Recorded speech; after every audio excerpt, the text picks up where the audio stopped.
2 years ago, Melissa Bradford had a plan. Keep up the good grades, do some hospital volunteer work, and then get accepted into nursing school. That plan has not gone the way she imagined. I can't even begin to describe the frustrations that I've had in freaking out. The 22-year-old is in her 5th year at Sacramento State. She has grades that most would take in a heartbeat. I really couldn't be doing any better than I am right now. She says her GPA is a 3.7, and she's been volunteering at Mercy West Hospital. Nursing schools highly encourage that kind of work to help gain admission, but for Melissa, it has not been enough.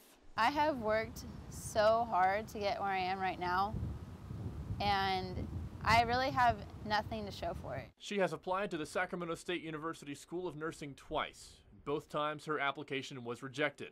Now she's giving it a 3rd try. With even better grades, she is more confident, but guaranteed of nothing. Her story is not unique. It's a problem. It's a huge problem. Joanne Spetz is a professor at UC San Francisco specializing in health economics. She has helped produce several in-depth reports on California's nursing shortage. There have been cycles of surplus and shortage since World War II, but none of them has lasted as long as this one. There are a number of reasons why. The baby boom generation is aging, requiring more health care. And much of our state's nursing workforce is nearing retirement. As of 2006, 45% were over 50 years old. Only 17% were under the age of 35. And not enough nursing school slots to even educate the young people. That's likely the main problem facing people like Melissa. The classrooms are filling up faster, and the fight to get in is tougher than ever. Like it's described, they can rupture and they can bleed, which can... So many people want to be a nurse now that there's just not enough room in the classroom and in the hospitals to accommodate all those people. You know, we're hearing of people waiting 2 years before they make it to the top of a wait list. The solution may seem obvious. Hire more teachers, open up more classrooms, educate more nurses. It is not that simple. Many of the schools don't even have the money to hire somebody. While the money for nurses is increasingly attractive, about $73,000 a year on average, many nurse teachers aren't paid nearly that much.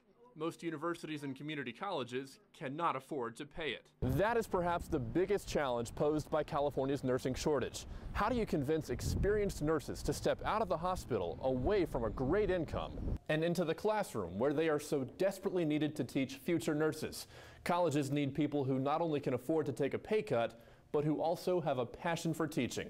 People like Vanessa Alvalar. Being a nursing instructor, I think, I think it'd be wonderful. Vanessa works at UC Davis Med Center. Doctor, what patient is it for? She's in a position where she might one day be able to cut back hospital hours and money for hours in the classroom. If it's your real passion, I don't think people will go into it for the money.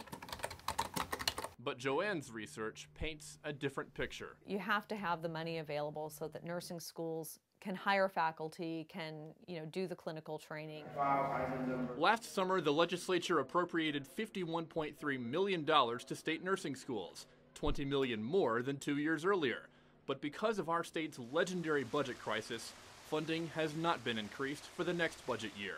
There's got to be some way to come up with permanent funding. And until there is, the stories like that of Melissa Bradford will likely continue.